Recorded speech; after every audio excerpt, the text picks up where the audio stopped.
Salut à toi petit ducatiste, aujourd'hui on va voir comment monter un shifter sur ton boîtier Initech. Un shifter, c'est pour couper l'allumage quelques microsecondes et passer à la volée ton rapport supérieur. Comme en MotoGP, t'imagines une vieille Ducati qui marche comme une MotoGP. Le rêve.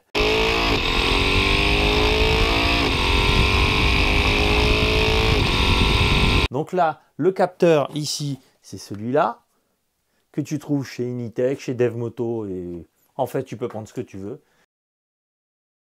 Il y a juste deux modèles, le push et le pull. Voilà, donc je vais t'expliquer comment ça marche et ensuite on va câbler sur le boîtier Initech. C'est parti. L'idée c'est de monter ce petit capteur là, ici, comme ça. Ici on est sur la configuration. Première en bas, les autres rapports en haut. Donc tu vois, pour monter, il faut pousser. Il faut que ton capteur soit poussé. Donc on a un capteur push. Quand tu fais l'inverse, première en haut, tout le reste en bas, il te faut un capteur pull. Parce qu'ici, c'est la tige qui vient tirer. Bon, alors vu que tu vas sûrement me demander comment moi j'ai fait, alors moi j'ai fait le montage vitesse inversée. Première en haut, tout le reste en bas. Tu vois, j'ai fixé mon capteur comme il faut, avec des petits fils. Ça remonte ici, ça passe derrière le cache. Tu vois, ça arrive ici. Et là, j'ai une petite prise. Cette petite prise, elle envoie deux petits fils. Tu vois, bon, on ne les voit pas, mais ils arrivent ici, dans le boîtier. C'est pas plus compliqué que ça. Voilà. Alors pour commencer, tu vas brancher un fil sur le port 8, input 1, celui qu'on va programmer.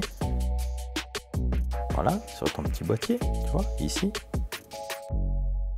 Et ensuite, tu vas brancher la masse sur le deuxième fil du capteur, le port 14, tu vois, ici, sur ton boîtier. Voilà, maintenant, on passe à la suite. Alors pour commencer, tu vas démarrer ton petit logiciel Initech. Puis tu vas te rendre sur l'onglet Miscellaneous. Et là, tu vas sélectionner l'entrée que tu as câblée. Pour nous, ce sera la multifonction 1, le pin 8. Ici, on va activer le Quick Shift. Alors ensuite, on va mettre des valeurs dans Quick Shift Time, qui est le temps de coupure d'allumage pour le passage du rapport. Alors ici, pour commencer, on peut mettre 95 à 85 microsecondes.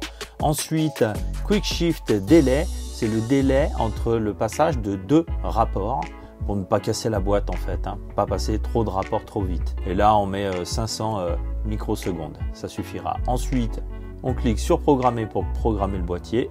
Et voilà, le tour est joué. Et après, à vous d'ajuster les valeurs en fonction de votre ressenti.